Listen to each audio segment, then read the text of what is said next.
Si nous plaçons notre confiance dans les 7 alliances, nous pourrons nous élever de plus en plus haut spirituellement.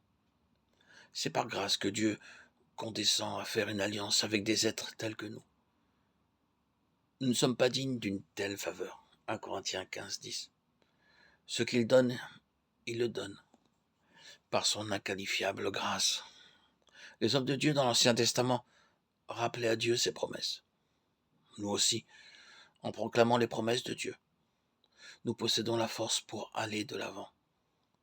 Dieu fit une alliance avec Adam. Dans Genèse 3,15, Satan pensait qu'il avait la victoire. Mais Dieu donna la promesse que bien qu'Ève fût séduite, la postérité de la femme écraserait la tête de Satan.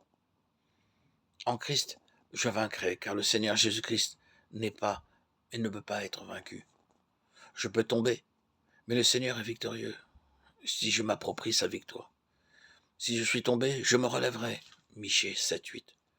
Si je tombe, je ne serai pas terrassé. Psaume 37, 24.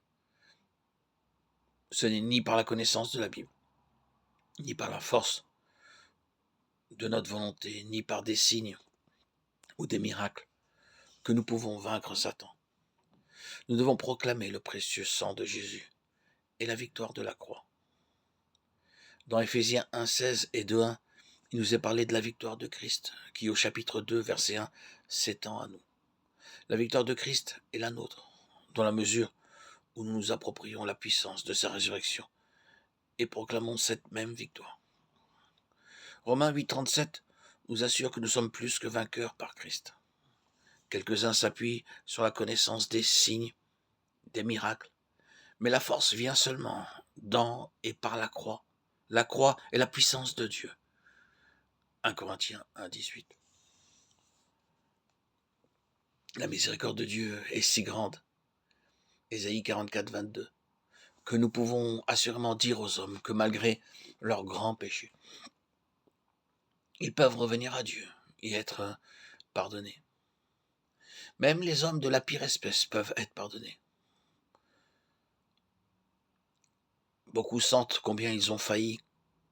Comment peuvent-ils vaincre? Nous avons seulement à proclamer sa miséricorde. Psaume 89, 1. Tant que nous ne blasphémons pas le précieux sang de Christ, nos péchés peuvent être pardonnés. La seconde alliance fut faite avec Noé, Genèse 9, 9, 11, et la troisième, contractée avec Abraham, une alliance éternelle, Genèse 17, 19. Ayons confiance au Seigneur, qui dans sa grande miséricorde prend soin de nous. Il séchera nos larmes, nous donnera la vigueur nécessaire. Par la puissance de sa résurrection, il nous a fait héritiers du royaume.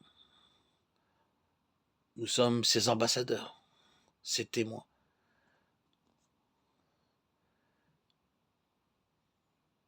Entendons le Seigneur nous parler et comprenons bien que tout ce que nous faisons, d'une manière ou d'une autre, sera toujours ébranlé, consumé, s'il est selon notre force, notre pouvoir, notre humanité. Il nous faut entendre la voix du Seigneur pour notre vie personnelle, notre vie familiale, notre vie d'église, et marcher selon cette voix que nous entendons. C'est cela, marcher selon l'Esprit, par l'Esprit. Et l'écoute de cette voix qui se manifeste par l'Esprit Saint en nous fait de nous des vainqueurs. Prions le Seigneur qui nous garde, qui garde nos oreilles sensibles à sa voix pour pouvoir répondre à ses appels et non pas être absent, ignorant. Dieu veut nous communiquer son amour, nous faire partager ses messages pour nous et pour notre avancée spirituelle, pour construire nos vies. Il nous faut être attentifs à la parole de Dieu, à ce qu'il veut nous faire connaître. Combien de gens Combien de serviteurs de Dieu comptent sur l'intelligence humaine pour faire l'œuvre de Dieu et échouent invariablement, car ce n'était pas l'ordre de Dieu. Il faut tout d'abord demander à Dieu quelle est sa pensée pour nous.